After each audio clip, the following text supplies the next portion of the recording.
History likes to pretend it's about nations, systems, and massive events, but if you look closely, entire eras often bend around a surprisingly small number of people. One leader changes a war, one inventor changes how billions live, one philosopher changes how people think for centuries. This idea is called the great man theory, and whether people admit it or not, it still shapes the world today. The theory was popularized in the 1800s by historian and writer Thomas Carlyle, who believed history is largely driven by extraordinary individuals. His argument was simple. While most people adapt to the world, a few people reshape it completely. Think about it. Without Napoleon Bonaparte, Europe's political map looks different. Without Isaac Newton, science develops slower. Without Steve Jobs, modern technology culture may not look the same. The great man theory argues that certain people possess rare qualities: vision, intelligence, charisma, obsession, confidence, timing, and the ability to influence millions. These individuals don't just participate in history, they redirect it.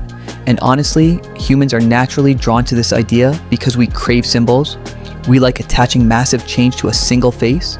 It's easier to understand one powerful figure than millions of invisible forces working together behind the scenes. But here's where it gets interesting. Modern psychology and sociology push back hard against the theory. Critics argue that no great person rises alone. Society creates the conditions first.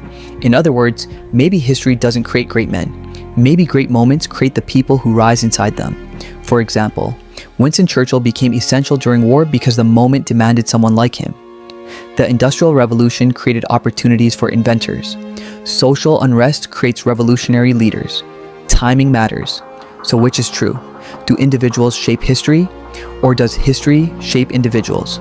The real answer is probably both, because while society creates a stage, very few people can actually command it. Millions of people lived through the same historical moments as these famous figures, yet only a handful transformed those moments into influence, movements, or empires. That difference matters, and the theory becomes even more relevant today. Social media has created a modern version of the great man theory. One creator, entrepreneur, politician, or influencer can now impact culture globally within hours. A single person with enough influence can change markets, opinions, trends, even elections. The tools changed, the principle didn't. But there's also a danger in this theory. If we believe only great people shape history, ordinary people start believing they don't matter. That mindset creates passivity. It turns the world into spectators waiting for heroes. Yet history repeatedly shows something else. Extraordinary figures often begin as ordinary people who developed unusual discipline, conviction, and vision over time. Maybe the real lesson of the great man theory isn't that some people are born above everyone else. Maybe it's that history moves when someone decides to act while everyone else hesitates. And sometimes, one person really can change everything. If this made you think differently about power, leadership, and influence, subscribe for more videos breaking down the ideas, philosophies, and psychological theories that quietly shape the world around us.